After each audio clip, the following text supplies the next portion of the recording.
Hi വിവേസ്, ഞാനിന്നിവിടെ ചെയ്യാൻ പോകുന്നത് മിൻറ്റ് പുതിന ചട്നിയാണ്. അപ്പോൾ അതിന് വേണ്ടിയിട്ട് ഞാൻ കുറച്ച് പുതിനയില എടുത്തിട്ടുണ്ട്, കുറച്ച് മല്ലിയില എടുത്തിട്ടുണ്ട്.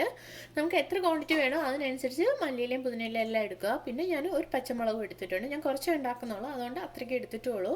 പിന്നെ ഒരു 1/2 ടേബിൾ സ്പൂൺ നാരങ്ങ ജ്യൂസ് പിഴിഞ്ഞത് എടുത്തിട്ടുണ്ട്. പിന്നെ കുറച്ച് ഇഞ്ചിയും വെളുത്തുള്ളിയും കൂടെ ചതച്ചതാണ് ഞാൻ എടുത്തേക്കുന്നത്. പിന്നെ നമുക്ക് ഇതിനകത്തോട്ട് വേണമെങ്കിൽ കുറച്ച് കുഞ്ഞുള്ളിയും കൂടി ആഡ് ചെയ്ത് കൊടുക്കാം. ഒരു ചെറിയൊരു പീസ് കുഞ്ഞുള്ളി. അപ്പം ഞാനിവിടെ കുഞ്ഞുള്ളി എടുക്കുന്നില്ല. അപ്പോൾ ഇത്രയും വെച്ചിട്ട് നമുക്കൊന്ന് ഇത് മിക്സിയുടെ ജാറിൽ അടിച്ചെടുക്കാം.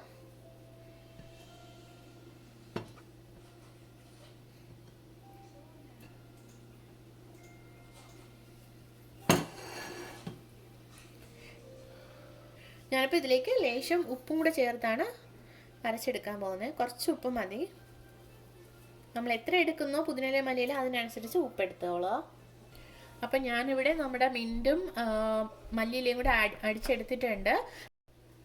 ഞാൻ അപ്പോൾ ഇതിലേക്ക് കേർഡും കൂടെ ആഡ് ചെയ്ത് കൊടുക്കുവാണ്.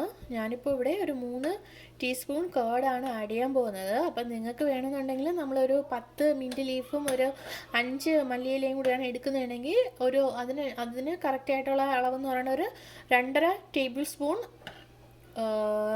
Table spoon കേർഡാണ്. വേണമെങ്കിൽ നിങ്ങൾക്ക് കൂടുതൽ ആഡ് ചെയ്യാം. നമ്മുടെ ആ മിന്നിൻ്റെ സ്മെല്ല് ചിലവർക്ക് ഇഷ്ടപ്പെടത്തില്ല. അപ്പോൾ അതിനനുസരിച്ച് നിങ്ങൾ കേർഡ് ആഡ് ചെയ്തോളാം. നന്നായിട്ട് ഞാനിവിടെ മിക്സ് ചെയ്തിട്ടുണ്ട് കേർഡും കൂടി. ഇത് നല്ല ടേസ്റ്റാണ് കഴിക്കാനായിട്ട്. പക്ഷേ എല്ലാവർക്കും ആ മിന്നിൻ്റെ സ്മെല്ലും അതിൻ്റെ ഒരു ചെവ ഇഷ്ടപ്പെടണമെന്നില്ല. അപ്പം നിങ്ങൾ അതിനനുസരിച്ച് നോക്കിയിട്ട് കേർഡ് ആഡ് ചെയ്ത് കൊടുത്താൽ മതി. അതിൻ്റെ ആ സ്മെല്ലങ്ങ് മാറി കിട്ടും. പിന്നെ ഇതിലേക്ക് വേണമെങ്കിൽ നിങ്ങൾക്ക് കുഞ്ഞുള്ളി ആഡ് ചെയ്യാം. പക്ഷെ ഞാനിവിടെ ആഡ് ചെയ്തിട്ടില്ല.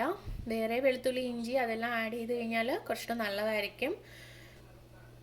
നിങ്ങളും അപ്പോൾ ഇതൊന്ന് ട്രൈ ചെയ്ത് നോക്കുക. ഇഷ്ടപ്പെട്ടെങ്കിൽ ലൈക്ക് ചെയ്യുക, ഷെയർ ചെയ്യുക, സബ്സ്ക്രൈബ് ചെയ്യുക. Thanks for watching.